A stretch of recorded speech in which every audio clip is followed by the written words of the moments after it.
Hello, and in today's episode, we will be looking at something which is, as Shantesh has put it when we were discussing between ourselves, a kind of tricky subject. And why we are saying it tricky? Because it is looking at the negative thoughts and reframing those negative thoughts. We are not going to talk about the toxic positivity here. It is not to say black is a little white or a little shade of white or a darker shade of white or not something like that. We will be looking at things the way they are, but still where to focus and how to reframe the context. Just to give you an example, today I was listening to a podcast where one of the creator was talking about how he started his blogging in the year 2008 or so. And at that time, I also had started blogging, creating a blog called as Little Big Things, 999 Little Big Things. And then I saw how where he has reached and where I am. I don't even have a proper blog in today's day, if I see. And then I thought, like, what if I had continued? I would have become such a big creator myself and all. So these were the thoughts which were coming to my mind, which were kind of disempowering and saying, yeah, I'm not consistent, and maybe whatever reason I could have been at that place, which I'm not. But then I saw the other side of it, which is because of that experience of getting on the internet, learning things in the technology world, I use them in my profession, which has helped me grow what eightfold, tenfold in my career in the last 10 to 15 years. And that I'm not acknowledging here. I'm just looking at the one side of how I could have been a creator or maybe a more famous person on internet, but not realizing the kind of growth I could get in my profession because of my exposure and my willingness to learn new things. So the reframing topic today which we are going to look at is how do we see things and how we can acknowledge and focus on the things which matter, yet not ignoring the things which we should look for improvement. Yeah. So Shantesh, this is the kind of context for the topic today. Yeah. So what you brought up at the beginning of this conversation was very important, that you don't whitewash the conversation. You don't try and find the white in all the black that is existing, or call that black, oh, it's a little gray, or it's not the darkest shade of black, and then try to find. It's not also about finding that silver lining, but realizing what actually happened. Now, in your case, your own example, there were these two aspects. One is a sense of regret, a sense of guilt for not taking forward that blog, which is a direct realization that the number of reach that the other person as compared to you is much higher. But when you then are able to see that the indirect impact that the activity of carrying out that blog has caused in your life and allowed you to grow 8 or 10 folds, like you said, is something which is also equally true. It's not about then finding the dark side, not calling that, oh, what is that guy doing after having so much of reach? How does it matter in the end? Nothing matters. All of that would have been a whitewash, as opposed to acknowledging your journey and your learnings, your takeaway from that. And seldom we take a pause to acknowledge and be grateful to what the situation has to offer. One of the ways in which, when I was able to see this as you were narrating, was in my case when we started our own practice, our own studio, our own venture. We were looking at how, to sort of create that discipline. And when we were trying to set up our own practice, it was very difficult initially for the first 2 or 3 years. You also start feeling that should we have not quit our jobs? And whoever was working with us, where have they reached? The whitewash here was that, but we do have a sense of satisfaction. There is no regret. And yet there was a shortfall, that there is a impedance in your career growth at this point in time. The kind of projects that you would want to do are not available at this point in time. And slowly and steadily, they will have to come forward. But the acknowledgement, being grateful that I'm privileged to take a step back and say that we would want to start or venture on our own. Once I realized that I don't have somebody depending on me financially, that I cannot quit a job, that I'm privileged to, take this step, explore. Many a times people aren't privileged even if they have courage and determination and all the qualities that are required to start your practice. Even if they are having a much higher leverage than me, they are simply not privileged and they cannot take that. And the moment you realize that, it allows you to become free from that burden that you are carrying, the guilt and the pressure. And I think that was looking at it was not about looking at the positive side, but it was simply acknowledging what is. We miss that a lot of times. Absolutely.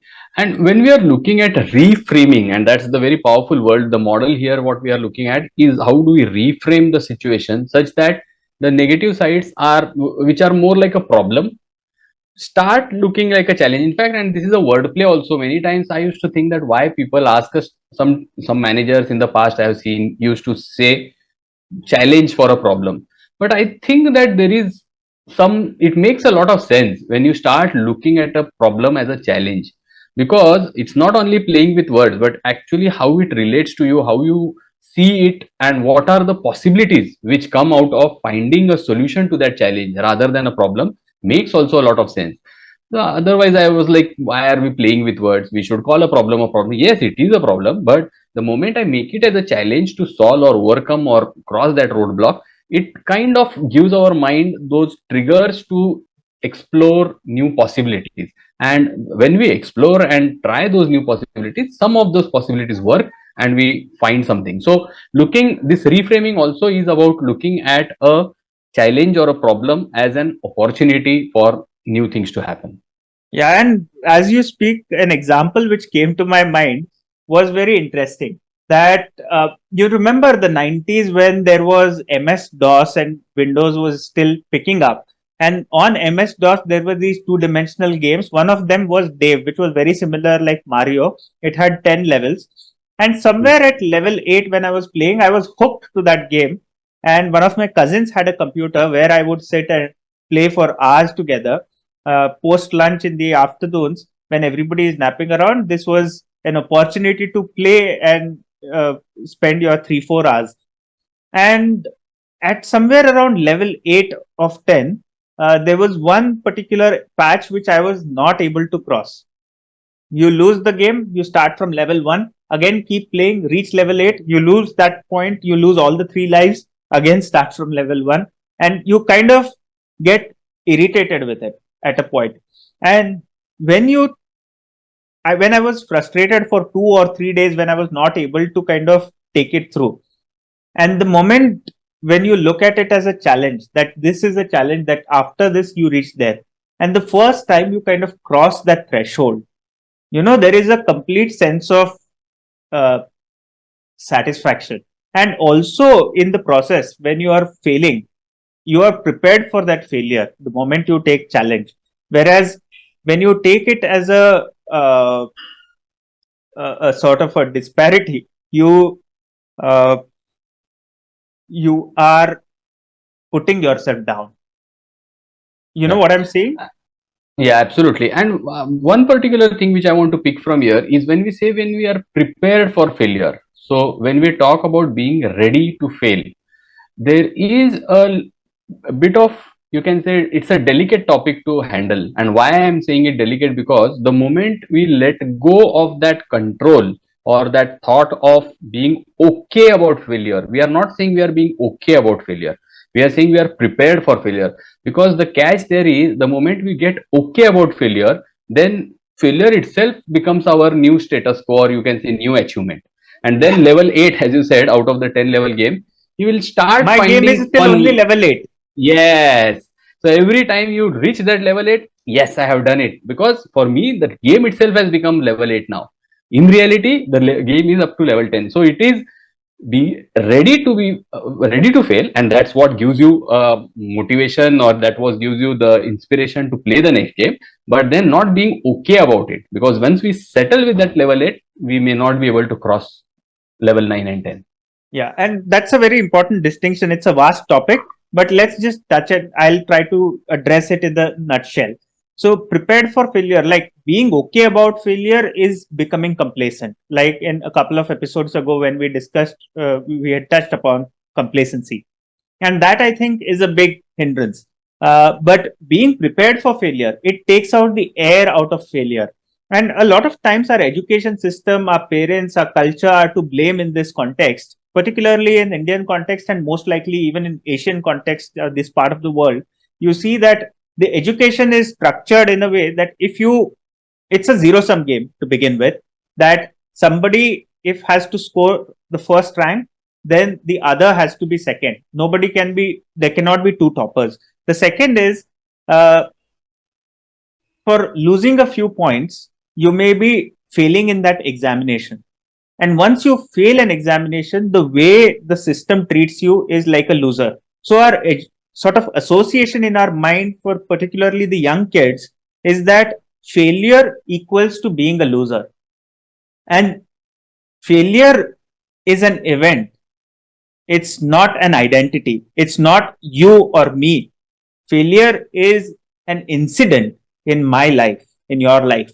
And when you detach the incident from your identity, it allows you to really look at that in a completely different light.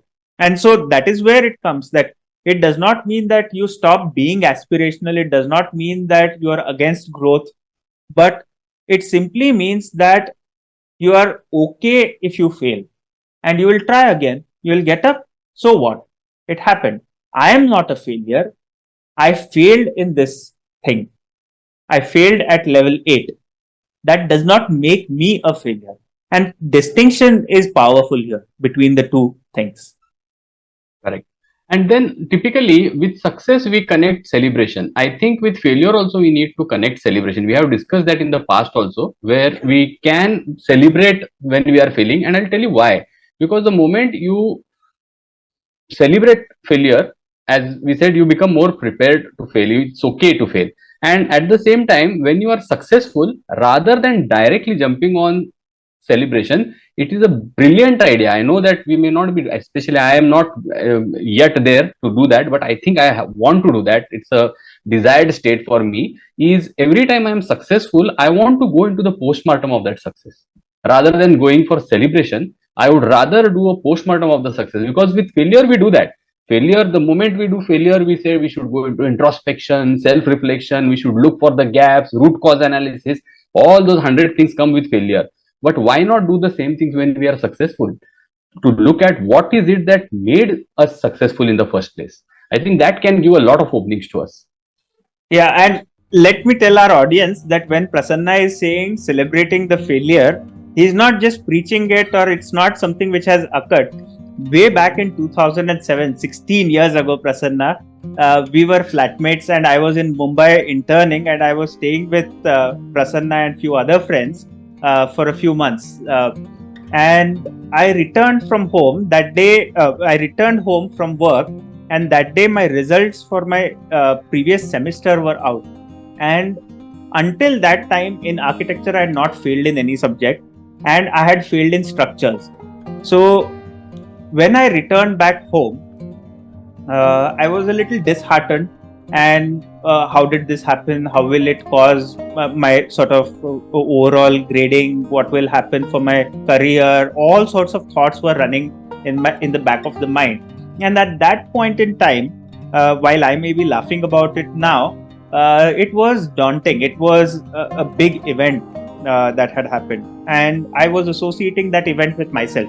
And so Prasanna said that I know in Marathi you said, and have you ever celebrated failure? I said, what is that? You failed, no, let's celebrate, let's party. And you ordered a crate of beer for everyone, and some snacks and dinner, and then we celebrated. And initially I was hesitant, I was even not participating in the conversation, I was reticent from that conversation, and somewhere I became okay with that. And after that, it was an event. In the subsequent semester, when I took that exam for our audience, I outperformed the entire batch who had done it in their first attempt. And it was surprising even for me, because I was not really considered to be good at structures, and I don't know how I did that. But the air was gone, and the fear of failure had gone. So obviously the intention was there to kind of clear the exam, otherwise I cannot complete architecture, but the fear of structures had disappeared in that conversation and eating snacks and having a pint of beer. Absolutely. So I remember that, Shantesh, very well. And I think that's how we want to look at reframing. When we are talking about reframing negative thoughts, it is to look at them as a challenge and create a trigger for exploring a realm of possibilities. We need to kind of hear stories of our audience as well. That where is it that they felt where is it that they experienced failure? What was the association with failure? And once you were able to overcome failure, how did it land? And that is something which is really empowering, and we would really like to know your stories. We would be more than happy to hear that conversation. I think at that note, we can complete our today's conversation. Thank you so much for listening.